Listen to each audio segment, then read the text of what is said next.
आज हम बात करेंगे कि कौन सी नदियां के मिलने से जो पंच प्रयाग का निर्माण होता है, कि कौन सी नदियां मिलती हैं तो संगम बनाती हैं और कौन से प्रयाग का निर्माण करती हैं। तो आइए हम शुरू करते हैं। पंच प्रयाग में पहला कि उत्तराखंड में उत्तरकाशी जिला में एक ग्लेशियर है।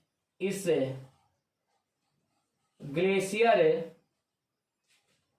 से एक नदी निकलती है जिसका नाम है भागीरथी। तो भागीरथी नदी का उद्गम गोमुख के निकट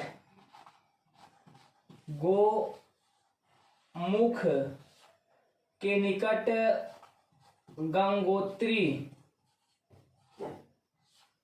हिमनद से होता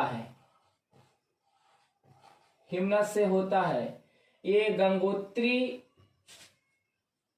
हिमनद ये गोमुख के निकट पड़ता है और ये उत्तराखंड के उत्तरकाशी जिला में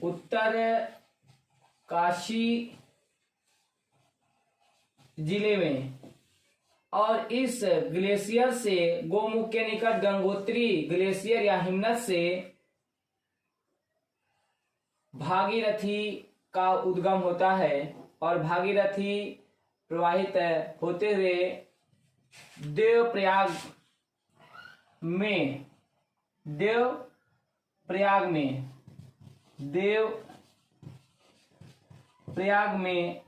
अलकनंदा में मिलती है। तो पहले हम बात करेंगे कि भागीरथी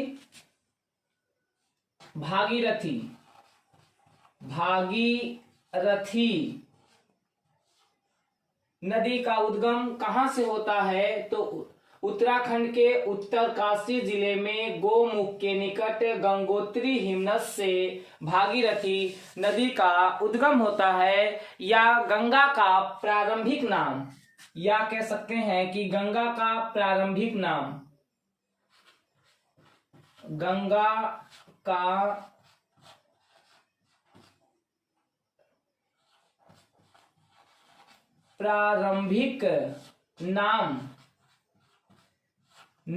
क्या है? तो भागीरथी। यानी गंगा का प्रारंभिक नाम क्या होता है? भागीरथी। और इस नदी का उद्गम गंगोत्री हिमनद से होता है और ये देवप्रयाग में आकर अलकनंदा में मिलती है। तो इसमें हम और बात करेंगे कि उत्तराखंड में दो और ग्लेशियर हैं। एक ग्लेशियर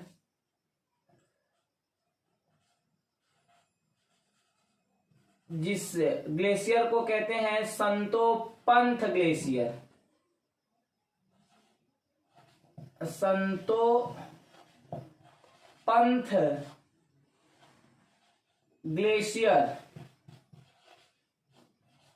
और एक और ग्लेशियर है उत्तराखंड में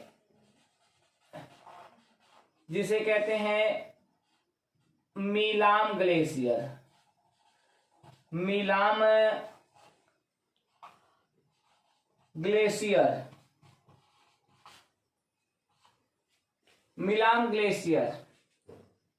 तो संतोपंथ ग्लेशियर से कौन सी नदी का उद्गम होता है? तो संतोपंथ ग्लेशियर से अलकनंदा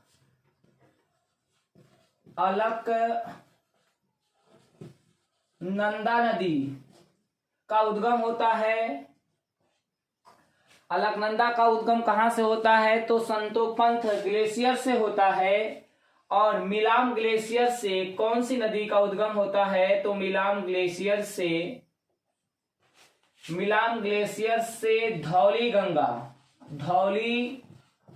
गंगा नदी का उद्गम होता है। जब धौली गंगा और अलकनंदा दोनों विष्णु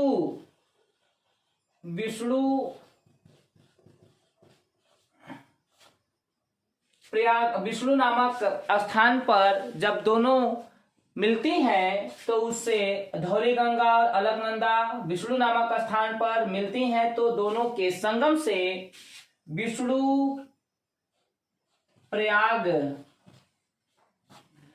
का जन्म होता है और विष्णुप्रयाग से जब दोनों नदियों की एक धारा प्रवाहित होती है तो इस धारा को कहते हैं अलकनंदा।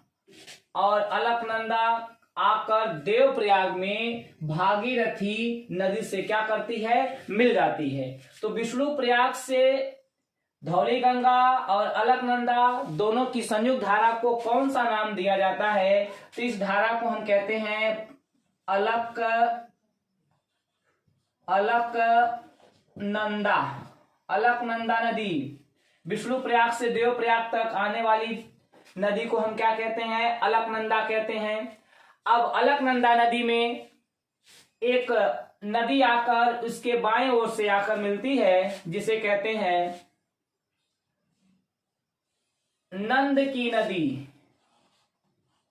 नंद की नदी, नंद की नदी अलकनंदा में नंद स्थान पर संगम बनाती है। तो अलकनंदा और भागीरथी नदियां अलकनंदा में जब नंद की नदी आकर नंद नामक स्थान पर मिलती है तो दोनों को कहते हैं नंद प्रयाग।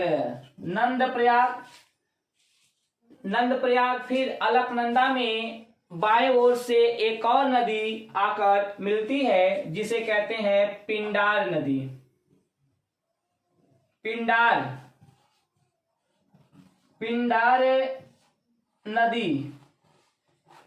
नदी जब अलकनंदा में आकर कर्ण नामक स्थान पर मिलती है तो पिंडार नदी और अलकनंदा के संगम को हम कहते हैं कर्ण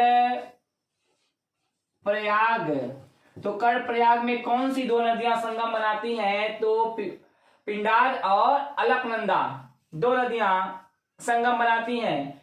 फिर इस अलकनंदा में एक दाहिने ओर से आकर नदी मिलती है जिसे कहते हैं मंदाकिनी नदी।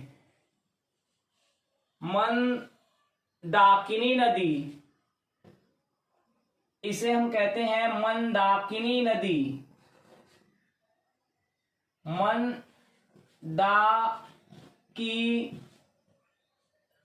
मंदाकिनी नदी जब अलकनंदा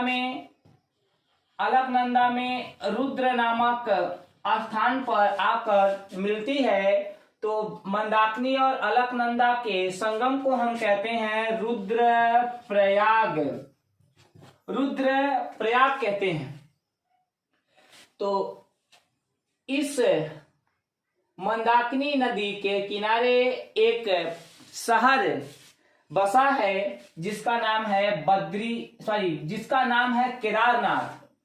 मंदाकिनी नदी के किनारे एक शहर बसा है जिसको हम कहते हैं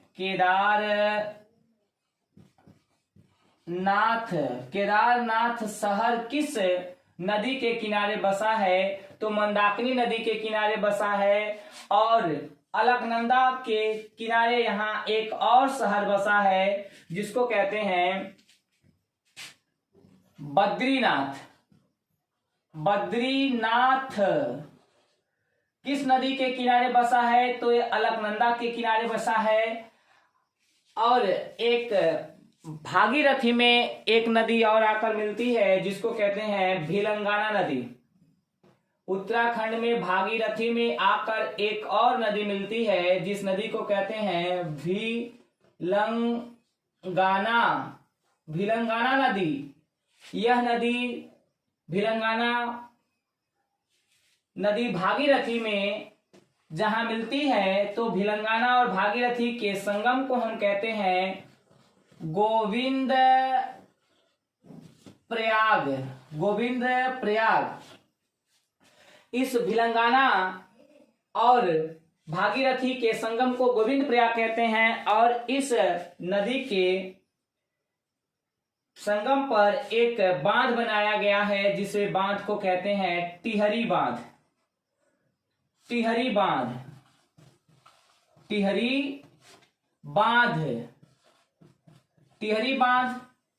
जब भागीरथी और भिलंगाना नदी पर टिहरी बांध बनाया जा रहा था, तो वहां के लोगों ने इस बांध का बनाने से विरोध किया। तो इस बनाने का विरोध एक आंदोलन के रूप में शुरू किया गया, जिसको कहते हैं चिपको आंदोलन। चिपको आंदोलन, चिपको आंदोलन। चिपको आंदोलन की शुरुआत उत्तराखंड में टिहरी बांध को लेकर किया गया था, और यह चिपको आंदोलन 1973 ईस्वी में सुंदरलाल बहुगुणा के नेतृत्व में, सुंदरलाल बहुगुणा, सुंदरलाल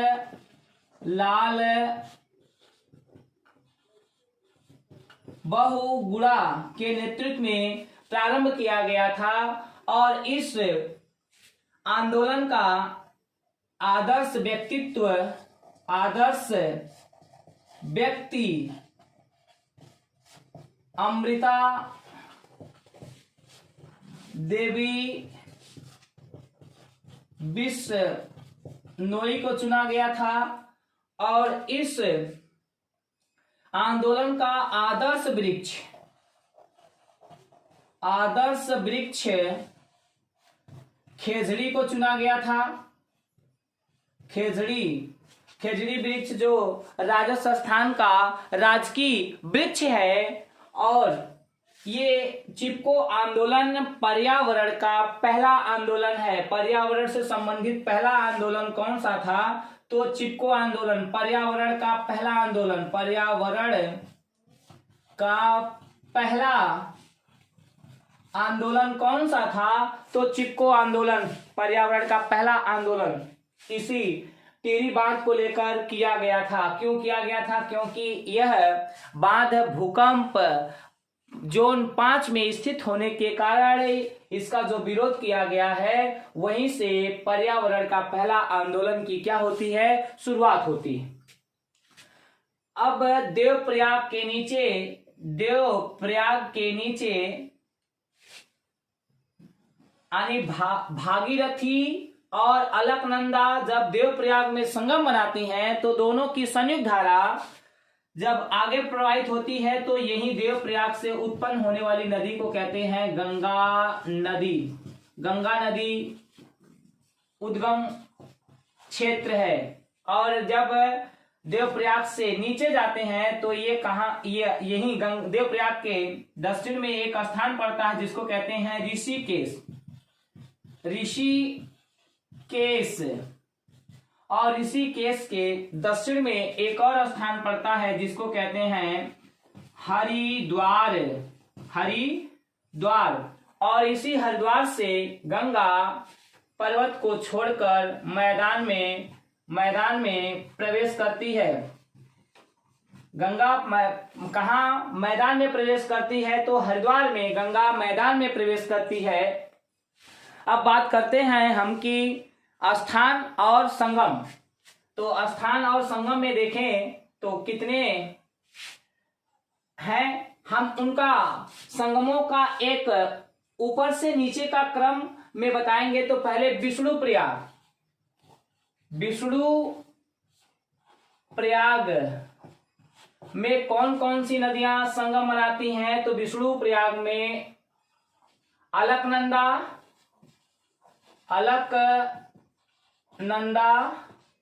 और धौली गंगा ये नदियां जिस स्थान पर मिलती हैं, वहां दोनों के संगम को हम विष्णु प्रयाग कहते हैं। फिर विष्णु प्रयाग के नीचे कौन सा प्रयाग है? तो नंद प्रयाग किन दो नदियों के संगम से बनता है? तो देख रहे हैं आप विष्णु प्रयाग से निकलने वाली नदी अलकनंदा। तो नंद प्रयाग में अलकनंदा प्लस नंद की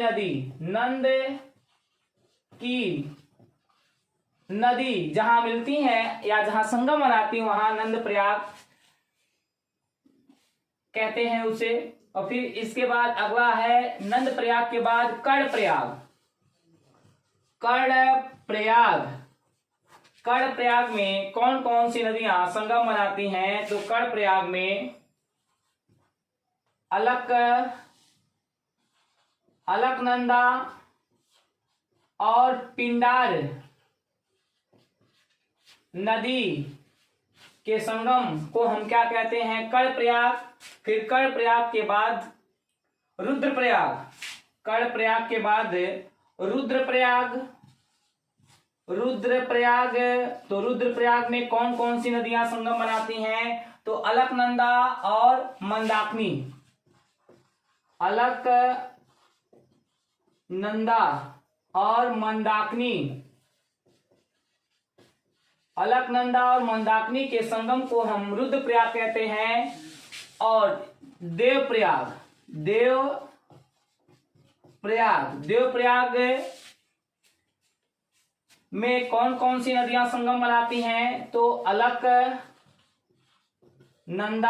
प्लस भागीरथी नदी। और इसके बाद अगला कौन सा प्रयाग होगा? तो गोविंद प्रयाग। गोविंद प्रयाग में कौन कौन सी नदियां? तो भागीरथी और भिलंगाना नदियों के संगम को हम क्या कहते हैं? गोविंद प्रयाग। तो ये प्रमुख 6 प्रयाग, विष्णु प्रयाग, नंद प्रयाग, कर्ण प्रयाग, रुद्र प्रयाग, देव प्रयाग और गोविंद प्रयाग। और इसमें हम बात करते हैं कि इन नदियों में सबसे प्रमुख नदी कौन सी है? तो अलकनंदा, क्योंकि विष्णु प्रयाग से देव प्रयाग तक जो धौली गंगा और अलकनंदा का संगम होता है, वहां से एक धारा को हम क्या कहते हैं? अलकनंदा कहते हैं। देव प्रयाग में जब भागीरथी आकर मिलती है तो देव प्रयाग में दोनों के संगम से उत्पन्न होने वाली नदी को हम क्या कहते हैं? गंगा नदी का कहते हैं। या गंगा का उद्गम कहाँ से होता है? देव प्रयाग में होता है। जब देव प्रयाग के नीचे जाते हैं तो दक्षिण में एक स्थान पड़ता है उत्तराखंड में, जिसका नाम है ऋषिकेश। ऋषिकेश के नीचे उत्तराखंड में एक स्थान पड़ता है जिसका नाम है हरिद्वार। तो इसी हरिद्वार में गंगा नदी पर्वत को छोड़कर मैदान में प्रवेश कर जाती है। यह पूछा जाता है, परीक्षा में कई बार पूछा भी गया है कि गंगा नदी मैदान में कहाँ प्रवेश करती है? तो हरिद्वार के निकट गंगा नदी मैदान में प्रवेश करती है। और गंगा का प्रारंभिक नाम क्या है? तो गंगा का प्रारंभिक नाम क्या है? भागीरथी है।